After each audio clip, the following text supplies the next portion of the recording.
Baik, kita kembali lagi ke Hasan Hamido Laptop Me.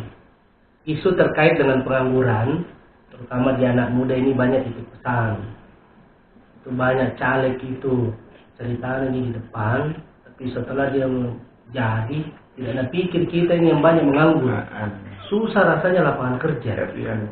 Gimana kira-kira ini gambarannya? Jadi untuk adik-adikku para pemuda, khususnya di daerah Bilingkanaya atau di Paman Tabir, secara umum, saya memang melihat bahwa ada dua hal yang harus dikerja secara simultan, secara bersama-sama atau secara paralel. Satu, anak-anak muda ini kan lahir dari sebuah institusi pendidikan. Mereka ini kan pernah bersekolah, terus kemudian putus sekolah dan akhirnya jadi pengangguran, tidak bisa terakses ke dunia kerja. Betul.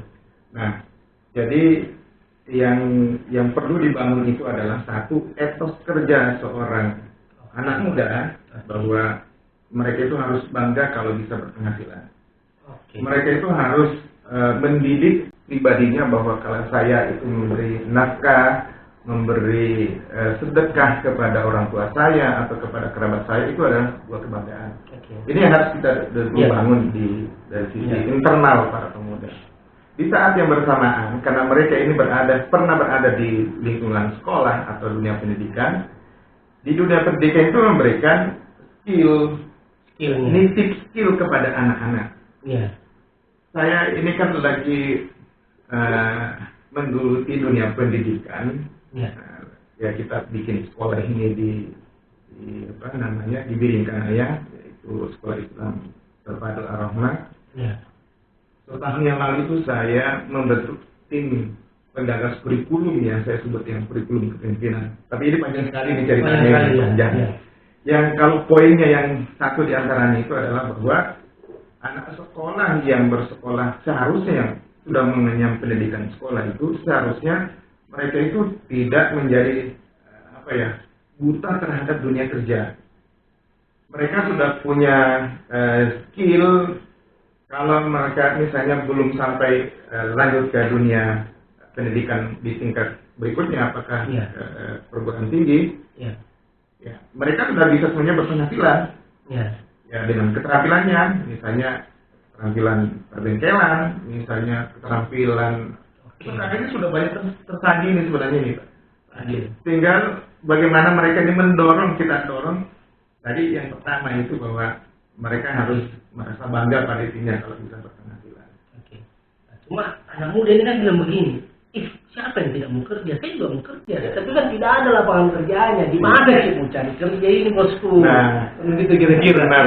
Jadi ini juga harus kita rubah sekarang ya. Dulu itu lapangan kerja tersaji. Karena belum banyak sumber daya manusia yang diproduk oleh lembaga pendidikan. Tetapi sekarang ini dunia kerja semakin sempit. Pencari kerja banyak. Pencari kerja banyak. Dalam setahun itu 2 kali wisuda itu. Betul. Itu baru satu universitas itu. Nah, oleh karena itu kalau menurut saya memang anak-anak muda ini yang bersekolah memang juga harus men-challenge pada dirinya bahwa satu, setelah selesai cita-citanya nanti kan jadi ASN misalnya. Salah satu di antara. Jangan satu-satunya di situ, karena itu pasti full. Karena kalau di sini terus ini pasti kamu nganggur. Nah, harus dibekali, mereka harus berjuang dengan keterampilannya. Nah, contoh itu anak sekarang ini kalau saya lihat sih sebenarnya itu sudah kreatif ya. Dia bikin konten-konten YouTube, dengan peralatan sederhana.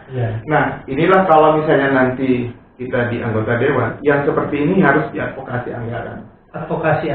Anak-anak muda yang kreatif begini, ya udahlah kita berikan ruang modal kerjanya. Dikasih dana pembinaan, terus kemudian masuk di BLK, Badan Kerja, supaya mereka lebih memiliki skill. After that, setelahnya itu anak-anak insya Allah bisa. Yang penting harus amanah, jangan digunting lagi.